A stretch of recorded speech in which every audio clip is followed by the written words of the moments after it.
Берекелерим, чындап айтып атам, эч качан мактанба. Жашоодо эмне үчүн аял менен күйөө бат эле урушуп кетет?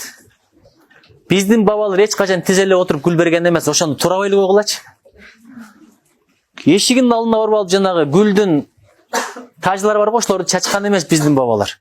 Европаны көрүп, Голливудду көрүп, өтө кызыл батоңот деген сөз бар. Баштан эле кичине үйрөтүп койгула, өтө романтик болуп үйрөтпөгүл аял зат. Анткени сен азыр романтиксиң, үйлөнгөндөн кийин романтик болбой каласың. Нам табыш керек, бала багыш керек, ал проблеманы чечиш керек, таксовать этиш керек. Ошондо аял деген салыштырып отура берет. Үйлөнгүчө мындай эле, азыр мындай болуп калды. Сен эмнеге мында мурдай элең? Алдап койдуң деп уруш ошондон чыгат. Бир. Экинчи, үйлөнгөндө эч качан аялыңа сырыңды айтпа. Биз мындай да сырын алайынчы деп отуруп бүт сырыңды айтып коесуң. Өткөн кеткенди бүт айтып бересиң. Аял киши бир жаздыргандан эч качан унутпайт. Дагы бир айтып атканда аны айткансың дейт, билесиңби? Ошон үчүн айтпа, балага сыр айтпа, аялга сыр айтпа. Сыр айтпасаң эле кызыктуу болосуң, ачылбаган китептей болуп кете бересиң. Аны сени бир окуп койгондон кийин, эки окуп койгондон кийин, үч окуп койгондон кийин кызыгың калбай калат. Ошон үчүн балдар, сенсиз жашай албайм дегенде 65 жашта айткыла, макулбу? Башында бүт, элестетип көр. Чымчыкты аттасың, ат десе сен чымчыкты атканга пушкаларды, катчыларды алып чыгып атсаң болбойт да, туура аны чозулма эле атыш керек. Башында чозулма эле ат, анан эң аягында колдоносуң атомный бомбанычы. Айтайын дегеним, бирөөгө айтыптыр. Сен мага турмушка чык, мен сенсиз жашай албайм. Эгерде сен мага турмушка чыкпасаң, мен өлүп калам деген экен. Кыз ойлонуп тур дагы жактырбайт экен, турмушка чыкпай коюптур.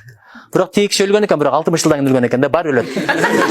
Ошон үчүн берекелерим, мен силердин бактылуу болушуңарды каалайм. Азыркы кантип жакшы математик болом, кантип инженер болом, кантип айтишник болом.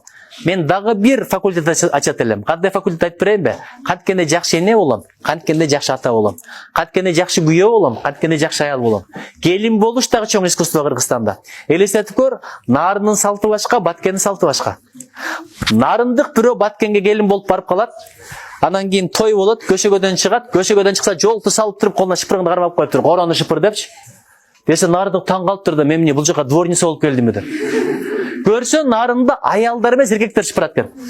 А тиякта аялдар шыпырат. Ошон үчүнчү келин болуш да чоң искусство. Келечекте каяка барасың билбейсиң. Ошон үчүн өзүңдүн элиңди тааны, жериңди тааны, тамырыңды тааны, маданиятыңды тааны. Барыңарга бакыт тилейм. Мен ишенем. Жүзүңөрдө нур болот, жүрөгүңөрдө иман болот. Силер жүргөн жер жарык болот, адамдардын көңүлүн көтөрөсүңөр, Кыргызстанды гүлдөтүп өнүктүрөсүңөр. Азиянын арстандары бар болгула, жараткан жар болсун, чөлдөрүбүз шаар болсун, жүрөктөр намыс менен ар болсун.